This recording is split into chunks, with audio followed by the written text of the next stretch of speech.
Күндүн маанилүү жаңылыктар менен тааныштырып, бүгүн программасы студияда мен Тимур Владислав. Саламатсыздарбы? Алгач чыгарылыштын кыскача мазмуну менен таанышып алыңыздар. Экс-коргоо министри, мурдагы депутат, генерал-лейтенант азыркы бийликтен Өзбекстан менен болгон чек ара келишимин катуу сынга алган билдирүү таратты.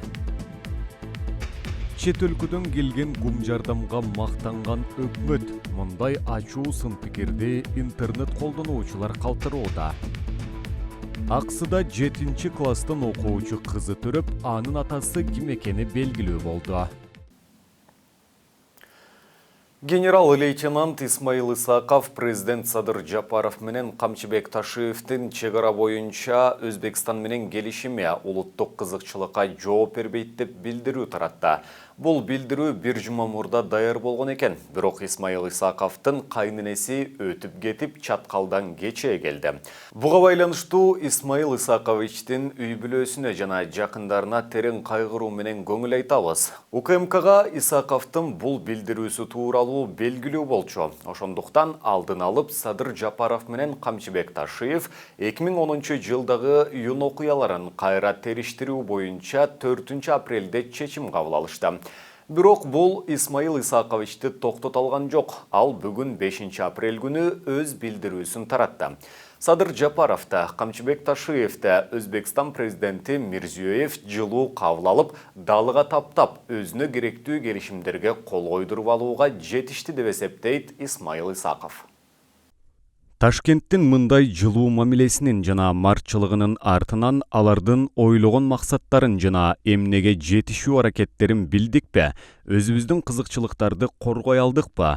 Менин жеке оюмча, биз улуттук кызыкчылыктарыбызды коргогонго жетише албай, экономикабыздын өнүгүшүнө зор таасирин бере турган жана маанилүү рычагтарды колдон чыгаруу коркунучун пайда кылдык. Ал эми өзбек элинин лидери жана президенти урматтуу Шавкат Мирзиёев өзбек өкмөтүн 13 жыл башкарган, тажрыйбасы эбегейсиз зор, ар бир тамчы суунун баркын билген, кесиби боюнча ирригациялоо жана механизациялоо боюнча инженер катары Т. Каримов убагынан бери көксөп келген стратегиялык максаттарына күчтүү дипломатиянын, чыгыштык сый-урмат, адамгерчилик жана марттыгы менен жетишти. Анын ийгилиги шахмат гроссмейстеринин тили менен айтканда өзбек гамбитине тете болду. Ошентип Ташкент өзгөчө 2001 жылдан бери ишке ашыра албаган суу ресурстарыбызды толук көзөмөлгө алуу мүмкүнчүлүгүн алды.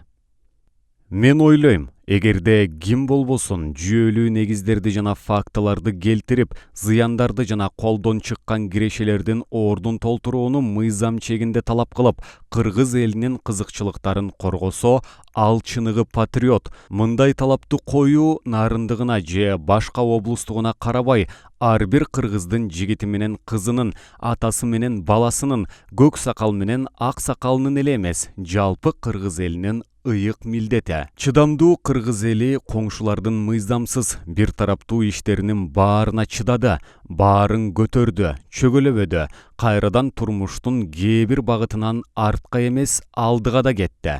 Сократ, Платон не друг, но истина дороже дегендей, алар бизге дос, тууган, түбөлүк жашоочу коңшу, бирок улуттун кызыкчылыгын коргоп, базар экономика заманында алар менен эсептешип, адилеттүүлүктү орнотуп, ынтымакта жашайлы дешибиз керек болчу.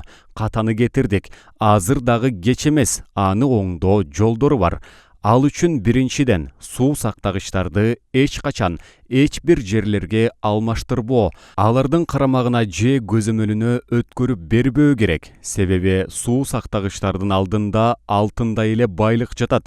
Ал нерсе ылай топтому сапропель. Базар баасынын 1 килограммы 40-60 сом. Экологияга зыянсыз, азыркы трендке жооп берген, органикалык тамак аштын негизин түзгөн, эффективдүүлүгү минералдык жер семирткичтерден кем калбаган жана косметикалык каражат катары дагы колдонулуучу зат. Аны иштетүүгө цианид уусу колдонулбайт, мөңгүлөр талкаланбайт. Аны алып чыгып кургатып, таңгактап, керек болсо килограммдап сатып, мамлекет эбегейсиз чоң киреше тапса болот. Ошону менен бирге суу сактагычтарды тазалап, суунун көлөмүн көбөйткөнгө жетишебиз. Андан башка суу жаныбарларын өлтүрсөк болот. Дем алуучу жайларды куруп, суунун тегерегин элибиздин ден соолугун чыңдоочу жайларга айлантсак кантип болбосун. Ушулардын баары экономикабыздын өнүгүшүнө салымдарын кошот эле го. Экинчиден, 72, 53 жана 42 жылдын ичинде бизге келтирилген зыяндарды жана колдон чыккан кирешелерибизди төлөп берүүсүн талап кылбасак дагы, жок дегенде акыркы 30 жылдагысын талап кылышыбыз керек. Болбосо эл аралык сот аркылуу төлөөгө мажбурласак болот. Бул биздин өкмөттүн, тагыраак айтканда, ант берген атка минээрлердин түздөн түз милдети. Үчүнчү, ГЭСтерди өзүбүз салышыбыз керек. Өзүбүздүн адистерди өстүрөбүз, алардын тажрыйбаларын жогорулатабыз. Өзбек туугандар ГЭС салабыз дешсе, биз каршы болбойлу.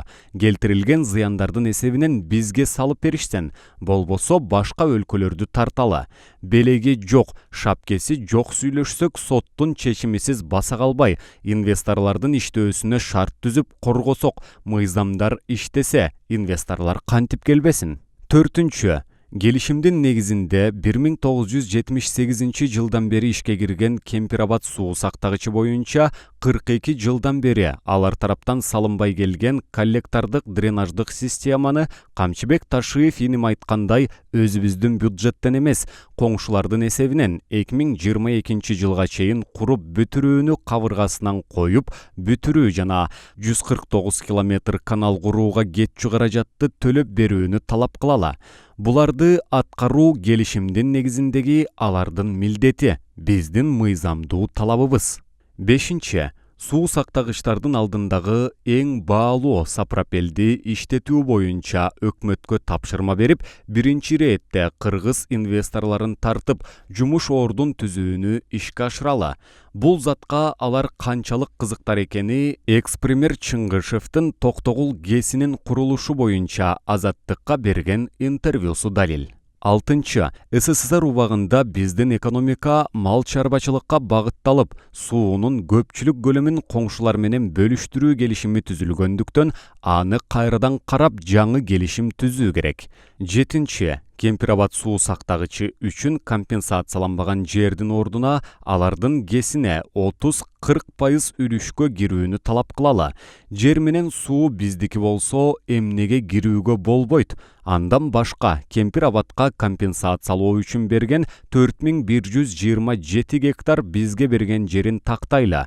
Эгер далилденсе, анда бизге келтирген зыяндын эсебинен кайра алалы.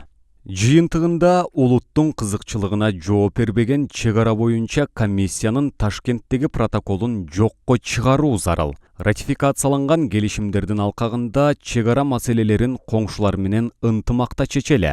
Эл аралык эксперттердин прогнозунда жакынкы 25 жылдын ичинде дүйнө элинин 1/3 бөлүгүнө суу тартыш болот. 20-21 кылымдар нефтинин доору болсо, жакынкы 10-15 жылдан кийин суунун доору башталаарын эсибизден чыгарбай, Кудай берген жерибизди туура колдонуп, келечектеги муундарыбыздын алгылыктуу пайдаланышына шарт түзөлө. Акырында жогорудагы келтирген жүйөлүү фактыларды баарыбыз түшүнүү менен туура кабыл алалы. Келишимдин негизинде аткарылбаган милдеттенмелерин аткарууну жана бизге келтирген зыяндардын ордун толтурууну, колдон чыккан кирешелерди мыйзамсыз чегинде төлөп берүүлөрүн бирдиктүү талап кылалы. Ошондо адилеттүүлүк орнойт, улуттун кызыкчылыгын коргоого жетишебиз, коңшуларыбыз менен дооматсыз жашайбыз, достугубуз дагы чыңалат. Ташиевдин баласы акталат. Мына ушундай ишенимдүү түрдө интернет колдонуучулар айтышууда. Анткени Бишкек шаардык соту 5 апрелде улуттук коопсуздук боюнча мамлекеттик комитетинин төрагасы Камчыбек Ташиевдин уулу Темирлан Ташиевке козголгон кылмыш ишин кайра кароо үчүн материалдарды Октябрь райондук сотуна жөнөттү. Шаардык сот бул жараяндын чоо жайы тууралуу кененирээк маалымат берген жок. Буга чейин 24 Кейдж агенттиги Темирлан Ташиевдин жактоочусу ишти кайра кароо жөнүндө сотко арыз бергенин жазган. 2013 жылы Бишкектен Октябрь райондық милициясы Темирлан Ташиев уурдоо максатында машинанын дөңгөлөктөрүн чыгарып жаткан жеринен кармалганын, кылмыш иши козголгондугун маалымдаган. Кийин ишти териштирүү токтотулганы белгилүү болгон. Президент Садыр Жапаровдун саясий өнөктөшү Камчыбек Ташиев УКМКнын төрагасы болуп 2020 жылдагы октябрь окуяларынан кийин дайындалган.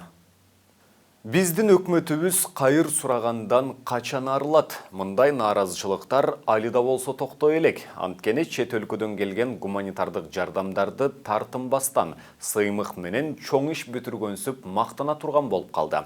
Бул улуттук ар-намысты басынтат. Бүгүн түз эфир учурунда премьер-министр Улукбек Марипов Өзбекстан Кыргызстанга 1000 тонна буудай үрөнүн берип жатканын, анын теңи жардам экендигин билдирди. Өкмөт башчы Кыргыз тарап жардамдын жарымын кайра буудай менен кайтарып берерин айтты. Андан тышкары Кыргызстан 500 тонна пахта үрөөнүн ушундай эле келишим менен алат. Өзбекстан 10 000 тонна унду гуманитардык жардам катары кайтарымсыз тартипте бермекчи.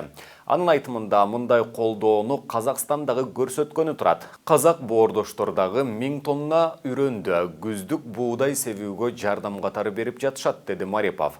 Ал эми эсиңерде болсо, президент Садыр Жапаровдун Өзбекстанга болгон иш сапарынын жыйынтыгында Өзбек президенти өзү билдирүү менен 20 тез жардам унаасын Кыргызстанга жардам катары берген. Аны салтанаттуу түрдө бөлүштүрүшүп, ал тургай бизге тез жардам унаасын бер деп талашып жатып калышты. Андан сырткары ушул Өзбекстанга болгон иш сапарыбызда Өзбекстан бизге жардам катары 1000 тонна буудай үрөнүн жардам катары берип атат. Анын биз 1000 тоннанын жарымы бекер бизге берип атат. Жарымын биз бир топ убакыттан кийин буудай иретинде кайтарып беребиз. Андан сырткары 500 тонна пахта үрөнү бул дагы чечилди. Мунун дагы жарымы түз жардам, жарымын биз убагы келгенде пахта менен кайтарабыз. Андан сырткары 10 000 тонна көчөттөр, саженцыларды бизге бекер белек катары тартуулады. Мен ошон үчүн учурдан пайдаланып ыраазылык билдиремин өзбек досторубузга. Чет өлкөдөн трал менен унаа ташып келе жаткан айдоочу өрт кырсыгына кабылды. Бул тууралуу айдоочу Белек Аттокуров билдирди. Өрттөнүп кеткен унаалардын чыгымы $65 000 түзүүдө. Айдоочу Орусиядан Honda Fit, Honda Step Wagon, Toyota Alphard жана Toyota Camry үлгүсүндөгү унааларды ташып келе жаткан. Өткөн ишемби күнү түн жарымда Бишкектин түштүк батыш тарабындагы Күнтүү айылына жакын жерде жүк ташуучу унаадан өрт чыккан. Кырсык болгон жерге 3 өрт өчүрүү бригадасы тартылып, тилсиз жоо 2 саатта өчүрүлгөн. Айдоочуларга көмөк кылуу максатында элден жардам суроо сунушун жүк ташып иштеген Бактияр Жалгашев киргизген. Учурда каражат топтола баштады. Жардам берем дегендер төмөнкү телефон номерларга байланышса болот. Элсом номуру 0704 54 64 88 жана Сбербанк 54 69 55 00 37 53 13 70. Экиси түнү 3-үнө карай турган түнү түнкү саат 1 чамасында ушу Россия шаарынан Кыргызстанга келе жаткан фура машина жүктөп келаптыр. Кырсык от чыгып, машинанын баары күйүп кетти. Андыктан баарыңыздарга кайрылат элек. Ушу инибизге, бир тууганыбызга кандайдыр бир колубуздан келген жардамыбызды көрсөтөлү деп мэрде көптөгөн бир туугандар келиптир. Жалал Абад облусуна караштуу Аксы районунда 7-класстын окуучусу көз жарган. Ымыркайдын атасы делип, бүгүн 5 апрелде Аксы районунун 2004 жылы туулган тургуну АК кылмышка шектүү катары кармалап, убактылуу кармоочу жайга киргизилди. Бул тууралуу Жалал Абад облустук милициясынан билдиришти. Буга чейин кыз баласынын атасы ким экендигин айтпай жаткан. Белгилей кетсек, Аксы аймактык ооруканасынын дарыгери 102 телефон аркылуу кабарлап, анда 1 апрель күнү саат таңкы 7:00 чамасында Аксы районунун Кара Суу айылынын 2007 жылы туулган тургуну Аксы аймактык ооруканасынын төрөт бөлүмүндө төрөгөндүгүн кабарлаган. Бул маалымат Аксы райондук ички иштер башкармалыгынын маалыматтык каттоо электрондук журналына зордуктоо беренеси менен катталып, тергөө иштери жүрүп жатат. Мына ушуну менен бүгүнкү берүүбүздү жыйынтыктайбыз. Кийинки эфирлерден амандашканча сак саламатта туруңуздар.